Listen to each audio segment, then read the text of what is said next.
This is Cerebral Cinema. Movies of the mind. Post-war Old Dutch cleanser, famous for chasing dirt, presents Nick Carter, famous for chasing crime.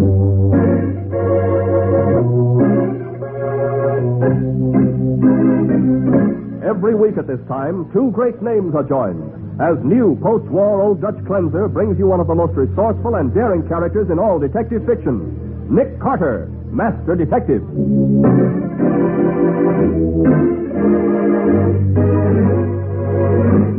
are you going to break into this apartment? I don't have to, Patsy. Sally gave me her key. Oh, gee, you think of everything, don't you? I try to. Okay, come on in. Uh-huh. Well, this is certainly a pleasant living room. Nothing sinister here. Uh-huh. Looks as though there are two bedrooms, too. Wonder whether this one is Mary's. Let's see what... Oh, Great Scott! Nick. This girl's been shot through the temple. Oh, Nick, I wonder if she...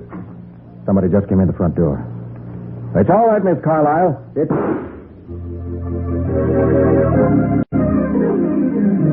And now, the case of the quiet roommate. Today's adventure starring Lon Clark as Nick Carter. Brought to you by new post-war Old Dutch cleanser. It's late in the afternoon, and Nick and Patsy are in the lavish office of John Fenruss, president of the Fenruss department store. I'm glad you brought Miss Bowen to the store with you, Mr. Carter. She'll understand this business. You said you were being annoyed by a blackmailer, Mr. Fenruss. Precisely. The girl who worked here until last Saturday night is trying to shake me down for a lot of money. You were involved with her? Of course not. Nothing of the sort. Then what's the trouble? Our fashion designs are being stolen. Oh, you mean that the clothes sold in the Fenruss store are exclusive? A great many of them are, Miss Bowen. 2 years ago, I hired Jerry Bartlett, one of the best dress designers in the business, to create designs exclusively for the Fenruss store. Well, I knew Fenruss models couldn't be bought anywhere else in town. Yeah, but that's the point. They can be now. Oh? The cut-rate stores have our exclusive styles at marked-down prices before we even put them on sale here. That can't be very profitable. Profitable? We've lost a fortune. And this girl says she knows how our fashions are being pirated and who's responsible for it. And she won't tell you who it is? Tell me. She has the gall to ask $2,500 for the information. Then you want me to find out who's stealing your design? No. I want you to force Mary Danvers to give me that information. Without paying for it, you mean? I have a right to know. And it's her duty to tell me without blackmailing me. I want you to scare her. Scaring girls is out of my line, Mr. Fenruss. You want me to investigate your problem? Oh, so you want to run up a lot of investigating fees, do you? Well, I won't fall for it. I'm not asking you to fall for anything. I'm responsible to the board of directors for every dollar I spend. It isn't my money. It's your store, isn't it? Well, it was my father's store. Now it belongs to a great many people. And they expect me to show a profit. I can't throw money away on detectives. Well, it's probably just as well, Mr. Fenruss.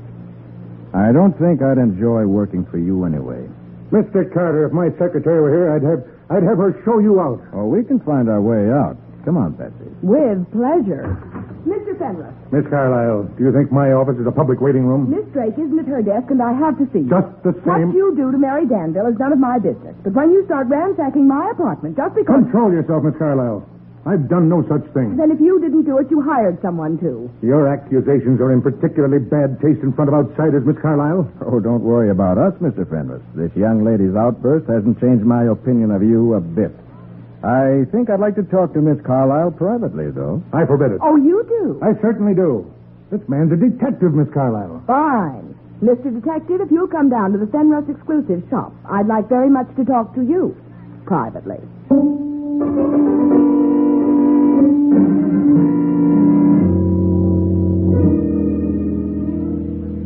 Well, I didn't imagine you'd have a private office like this, Miss Carlyle. Oh, yes, Mr. Carter. I'm in charge of the Fenruss exclusive shop. But with a job like that, I should think you'd be afraid to antagonize Mr. Fenruss. Wouldn't you hate to be fired? He won't fire me, Miss Bowen. What makes you so sure? Because Mr. Fenruss is the only person in the world who would have any reason for ransacking the apartment that Mary and I share. He wants the information Mary has. Do you have it too, Miss Carlyle? No. But if I did, I'd do exactly what she's doing. I'd make him pay for it. Was the lock on your apartment door broken? No, it wasn't. But somebody had been there because Mary's wardrobe trunk had been turned inside out and my room had been all torn up, too. Was anything stolen? Nothing of mine, and Mary says Fenruss didn't find what he was after. I see. Miss Carlyle, you said Mary Danvers hasn't told you what she knows about the fashion theft. Are you and your roommate on friendly terms? Yes, of course. I got the store to hire her, and I also saw to it that she was pushed ahead. But she still doesn't trust you enough to tell you. That is not the point. She said I'd be better off not knowing. That what she'd discovered was dynamite. Look, Miss Carlyle, I don't want to alarm you, but can you get a room for yourself and Mary Danvers at a hotel for a few nights? Why, I suppose so. And I'd do it if I were you. And I wouldn't let anybody know where I was staying. But everything's happened while I've been here at the store. Nobody would dare to try anything while Mary and I were at home. I'm not too sure of that. Is Mary at your apartment now? I think so. Why? I want to talk to her, and I'd also like to examine your apartment. Do you want me to take you there now? No, I want you to line up a hotel room. Besides, Patsy and I may do better talking to Mary alone. If you think... I don't think anything yet, Miss Carlyle, except that you may not find it healthy to stay in your apartment. All right, Mr. Carter, I'll do whatever you say.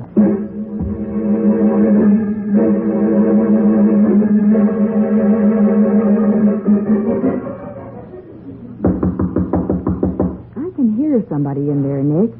Maybe she's afraid to open the door. Miss Danvers, Sally Carlyle sent us. I'm Nick Carter, a private investigator. Look, Miss Danvers, I know you're in there because I heard you moving around. I guess she isn't going to let us in, Nick. I'm going to camp right here on your doorstep till you open this door, Miss Danvers. I'm here to help you if I can. What? Well, now, you're being sensible. I don't know you. What? Miss Bone and I would like you to tell us what you can about your apartment being searched recently. Sally Carlyle told us about it, Miss Danvers. Nick and I are here to investigate. So if you let us in... I'm in a hurry right now. I have a date. Couldn't you come back some other time? I'm afraid this can't wait, Miss But Danvers. I can't... There's one thing I want particularly to know. Was anything stolen from your wardrobe trunk? No. Miss Carlyle thinks Mr. Fenruss did the searching. So what? Well, do you have any idea? Look, Mr. What's-Your-Name, I told you I'm in a hurry. I'm late for my date now. Is your date with a gentleman friend? Well, yes, my date's with a man. Then we'll just talk to you here outside your door till he arrives. But I'm to meet him downstairs in the lobby. Oh? Your callers meet you in the lobby, do they? Look, I don't know you. Maybe you're a detective and maybe you're not. But until Sally's here to say you're okay, I'm not going to talk to you. I'm ready to leave and I'm going right now. You're making a mistake, Miss Danville. Maybe not. But don't try to follow me down to the lobby. If you do, I'll call the police. Very well. We won't even go down in the same elevator with you. Go right ahead. That's what I intend to do. Nick, aren't you going to follow her? No. Going to wait here and see what she does. Well, what do you expect her to do? Patsy, if you were Miss Danville, would you leave two strangers standing in front of your door after a conversation like the one we've just had? Well, that all depends. Depends nothing. You'd meet your boyfriend in the lobby and then get right back up here to see what's going on. Well, if you ask me, I don't think she has a date. You don't? No. And if she did, it wasn't with a man. Well, why do you say that? Well, she didn't powder her nose and it was shiny. And her lipstick wasn't on straight. No, Nick. I have a feeling she just wanted to get away from this apartment as fast as she could. Maybe you're right. Come on, let's get inside and see what was bothering her. What? Oh, Nick, you aren't going to break into that apartment, are you? Don't have to. Sally Carlyle gave me her key. Oh, gee, you think of everything, don't you? That's right. All right, come on. Right. Well, it's certainly a pleasant living room. Nothing sinister here. Mm-hmm. Looks as though there are two bedrooms. I wonder which one is Mary Danville. Well, not this one. At least I wouldn't think so. Why not? Because the picture's on the vanity, and you'd hardly have your own picture in your room. Good girl. So Mary Danville's room must be the other one. Of course. Well, let's see what's there. Great Scott. Nick, no wonder Mary wanted to get away. This girl on the floor. She's been shot through the temple. Nick, do you suppose... Quiet. Somebody just came in the front door. Let's listen. Maybe we can hear something. Okay. Who's that? Who is it? You wait here, Sally. No, Gary, don't. Let's get out of here and call the police. Nonsense. Whoever you are, come on out or I'll shoot. It's all right, Miss Carlyle. It's Oh, Gary, you fool. That's the detective. Oh, Mr. Carter, are you hurt? not a bit, Miss Carlyle, but tell your trigger-happy friend to quit pointing that revolver at me. Oh, I'm sorry, old fellow, but I was nervous. After what's been happening here, It's good most people can't hit anything with a revolver. This is Jerry Bartlett, our fashion designer, Nick Carter, and his secretary, Miss Bowen. How do you do? I'm awfully sorry I frightened you, but I was... I thought I told you not to come back here, Miss Carlyle. I know, but I got to thinking about Mary Danville, and Well, if it was dangerous for me to be here, it was dangerous for her, too. So I came up to get her. But she just left a few minutes ago. Oh, I see. Oh, well, in that case, Jerry, I suppose we might as well leave, too. Right. Just a minute, Miss Carlisle. Did you see your roommate in the lobby just now? In the lobby? No. Well, there's somebody else in this apartment. In one of the bedrooms. You mean you've caught our mysterious visitor? Oh, that's wonderful. But who is... Suppose you take a look. That's a good idea. Oh, no. No. Recognize her, Miss Carlisle? Of course we recognize her. But that's Mary Danvers. What? You mean this murdered girl is your roommate? Yes. Oh, but why would anyone... Mr. Carter, you've got to catch her murderer. You've got to. I think I did catch her murderer, Miss Carlisle. But I let her get away.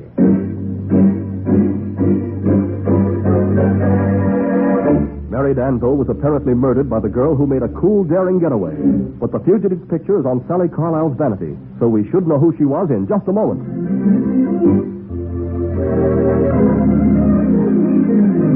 Now back to The Case of the Quiet Roommate. Today's adventure with Nick Carter, brought to you by new post-war Old Dutch Cleanser. The scene is Sally Carlisle's bedroom, and Nick stares grimly at the photograph he's removed from Sally's dressing table. This is a picture of the girl who left your apartment just as we arrived. Who is she, Miss Carlisle? Well, that's Dorothy Drake. She a particularly good friend of yours? Well, she gave me the picture, and she stops in to see me once in a while, that's all. She's Fenris's secretary, so everybody in the store tries to get in solid with her. Oh, I see. Oh, I think she can give him a boost with Fenris. She really have that much influence with him? Well, if I think I'll have trouble getting Fenris to okay one of my fashion designs, I try to sell Dorothy on it first. If it's okay with her, he'll take it. Oh, then she gets to see your designs before they're approved? Well, sure she does. Uh-huh. Who else sees them? Well, Fenris, of course, and Sally here. Oh, yes, I see them, too. Do you think this Dorothy Drake would commit murder to help Fenris? You said she was here in this apartment when you got here, didn't you? Yes, she was. Well, I don't see why you let her get away. Well, she told us she was Mary Danvers. We had no reason to doubt her. But she doesn't look the least bit like Mary. Don't forget, Miss Carlisle, I never saw Mary Danvers before. And we didn't find Mary's body until after Dorothy Drake had left. She must have killed Mary. All you have to do is find her. You know where she lives? Well, sure, there's no secret about that. Over on Prince Street. But she won't be there. Mary must have known that she was the fashion thief. Oh, just a minute, Miss Carlisle. We can't assume that she's guilty of Mary's murder or of the fashion thefts either. You and Mr. Bartlett and Mr. Fenris all had access to the fashion designs. But if she isn't guilty, why did she run away? We don't know that she has run away. If she's smart, we'll find her at home. Let's see if she is smart.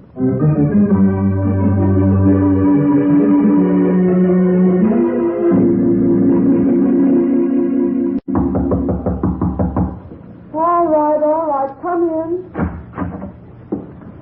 You don't seem surprised to see us, Miss Drake. I knew you'd be here after me.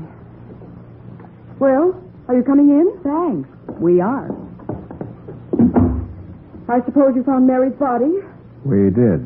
and I suppose you expect me to say I didn't kill her. Naturally. And I suppose you won't believe me when I do. Well, you lied to us at Sally Carlisle's Of apartment. course I lied. I was frightened. I just found Mary's body. You mean she was dead when you went into her apartment? Yes, she was. And how did you get in?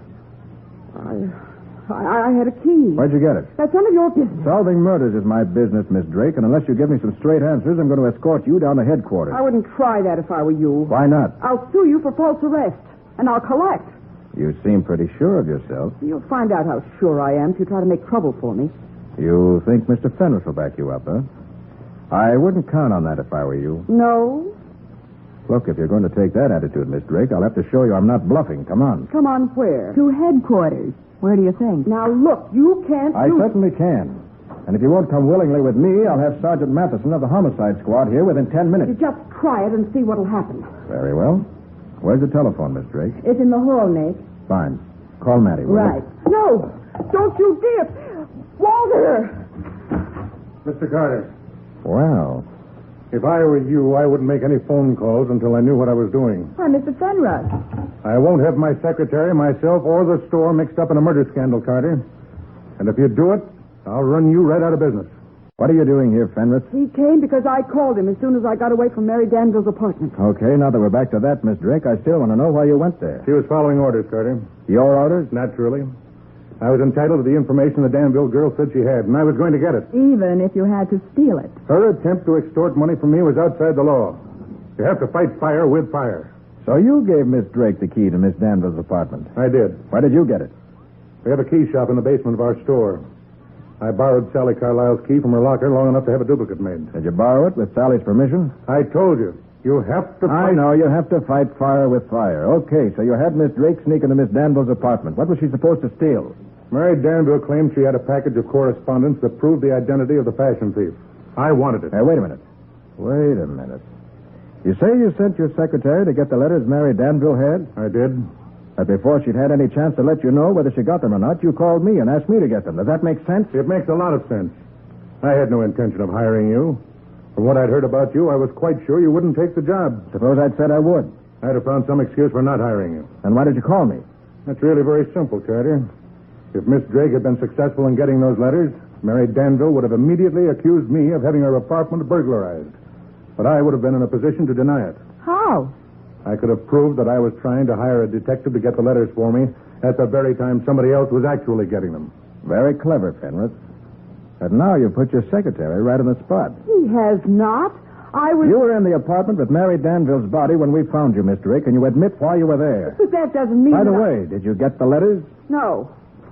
When I saw Mary's body, I didn't even stop to look for them. I think perhaps you did. What? I think perhaps you found them and didn't want Mr. Fenris to know you found them. You're accusing Miss Drake of being the fashion thief, and that's preposterous. Mary Danville's murder is preposterous too, Fenris. But it happened. Just the same... Did anybody else, except Miss Drake, check out at the store just before the murder? Yes. Sally Carlisle took an extra hour at lunchtime because she said she was nervous about her apartment and wanted to go home to check things. How about Jerry Bartlett? Say, I remember now. What? He came in while you were out, Mr. Fenris, and said he wanted an hour off to attend to some personal business. And I told him it would be all right. So nobody's eliminated. Well, looks as though our first job is to find those letters. But where are you going to look for them? I don't know, Mr. Fenris, but I'm going to start looking just the same. And when I get any information, you can be sure I'll let you know.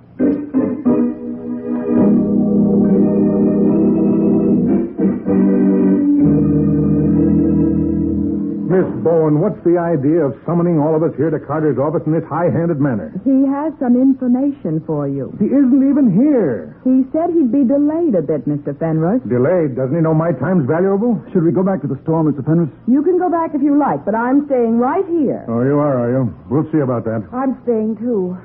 Mr. Carter must have had an important reason for asking us to come here. The only thing that's important to me is to find out who's been stealing our fashion designs. You mean murder doesn't bother you? Mary Danville was outside the law, Miss Bowen. She deserved what she got. Did Carter say how soon he'd be here? I'm sorry. He didn't. Just the same, we'll wait until he gets here. All of us.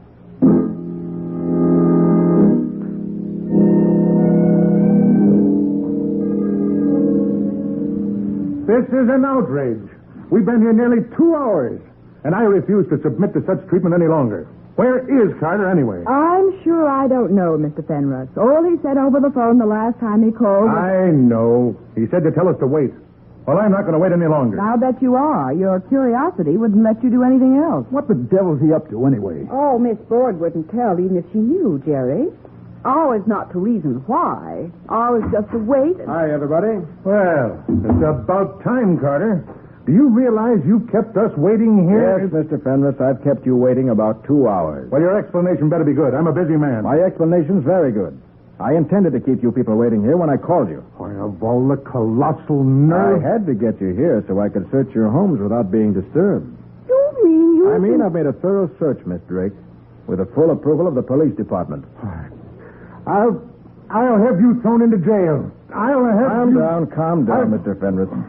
You said the proper way to fight fire was with fire, remember? I confound you. You were interested in results, Fenris. Well, I've got results right here in this package.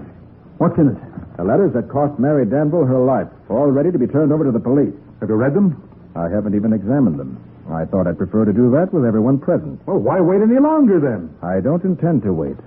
No, I'll take care of this. Nobody's going to frame me. Nick has got a gun. So I see. Has anyone accused you of anything, Mr. Bartlett? No, and nobody's going to. Well, as long as you have that gun in your hand, I suppose you're right. You just keep away from me if you don't want this gun to go off. Now, let's see these letters. Why, they aren't the letters at all. Carter's trying to trick us. Quite right, Mr. Fenris. They're fakes. I didn't even look for the letters. What? You didn't look for them. No, I didn't. Mr. Fenris, how did you know these letters are fakes? Why? You said you'd never seen the letters, and yet you know at once these aren't genuine. How about that? Carter, are you accusing me of something? Yes. I'm accusing you of Mary Danville's murder. That's utterly ridiculous. You don't think I'd steal my own fashions, do you? They aren't your fashion. That's just the point, Fenris. They aren't your fashion. Now, see here. You're president of the store because of your name, because your father founded the business. The money you made stealing those fashions and selling them was probably more than your salary. So Fenris murdered Mary, then deliberately sent me to her apartment so that if anything went wrong, I'd be the suspect. Miss Drake, don't be a fool. I'm not anymore. I'm getting smart. The rest of us had to check out before we could leave the store, but you didn't. And I'm the only one who knows you weren't around the store at the time of the murder. Nick, that's right. She said Mr. Fenris was out, so she told Jerry Bartlett it would be all right for him to leave. Look, Carter, it may be news to you, but there aren't any letters. There aren't. No, Mary and I worked out that scheme because I thought Fenris suspected me. What scheme? Well, you see, it was like this. I paid Mary to quit her job and make Fenris that proposition. My professional reputation was at stake, and I thought I could get the fashion thief to show his hand that way. If you knew there weren't any letters, why did you pull that gun? Well, I got excited, I guess. I knew there weren't any letters, and then when you showed up with a whole bundle of them, I figured I was being framed with fake letters. I wasn't going to stand for that. Oh, you've all lost your senses. Believing that fantastic story about hiring Mary Danville. Look at him with his gun in his hand. Jerry, look out! Not quick enough, Bartlett. Don't try to get your gun back, not unless you want a slug in the heart. And that goes for all of you.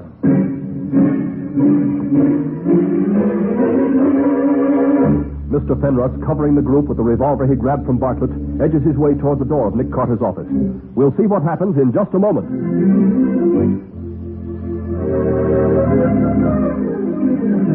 And now for the conclusion of The Case of the Quiet Roommate. Today's adventure with Nick Carter, brought to you by new post-war Old Dutch Cleanser. Mr. Fenris, revolver in one hand, reaches for the door of Nick's office with the other. So you thought Mary Danville knew you'd been selling those fashion designs, Fenris? And that's why you killed her. Yes. I thought she was all set to blackmail me for the rest of my life. It's Bartlett's fault that I killed her. Why, you can't hang the blame on me, Fenris. And you can't leave this office either. Try to stop me. See what happens to you. I have a trick lock on the door to prevent just that thing. But, Nick... I snapped the secret catch when I came into the room. You will never be able to find it, Fenris. Thanks for telling me, Carter. In that case, I'll let you find it for me. Oh, no dice. You don't have any choice. Get over here and open this door, or I'll blow your head off. Wow. I mean it.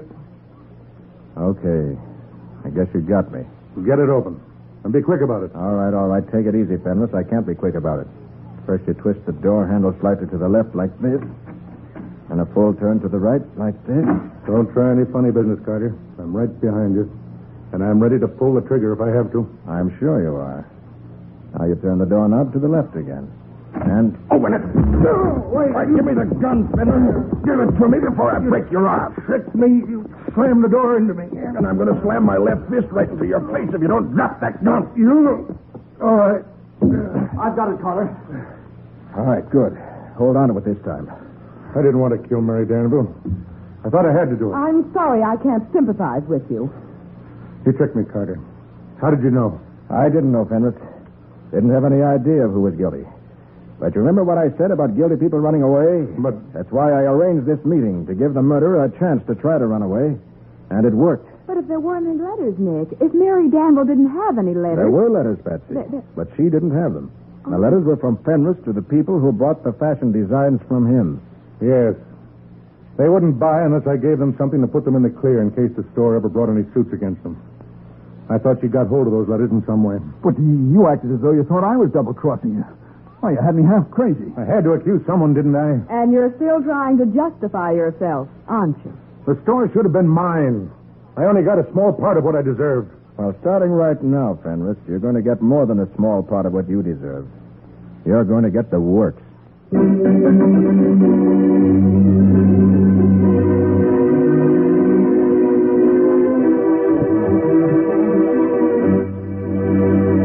Well, Nick, let's hear something about the adventure new post-war Old Dutch Cleanser is going to bring us next week. Mike, it started when Patsy and I went on a visit to another city. and were greeted by a welcoming committee. A welcoming committee with machine guns, no less.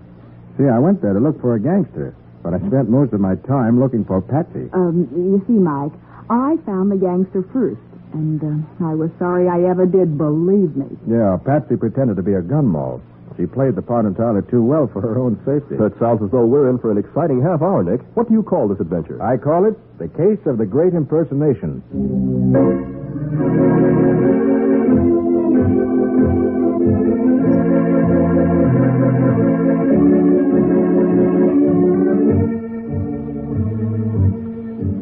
Nick Carter, Master Detective, is presented each week at this time by the Cudahy Packing Company. It is produced and directed by Jock McGregor and is copyrighted by Street and Smith Publications, Incorporated. Charlotte Manson is featured as Patsy.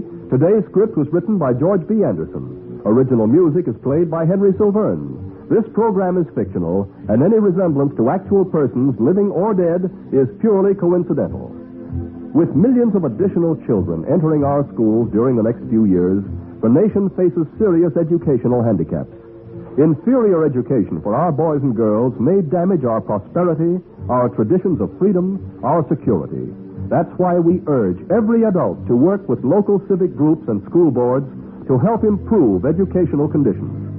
Show by your interest and friendliness that you appreciate the importance of your children's teachers. They mold our nation's future. This is Michael Fitzmaurice saying, when minutes count, use new post-war Old Dutch cleanser.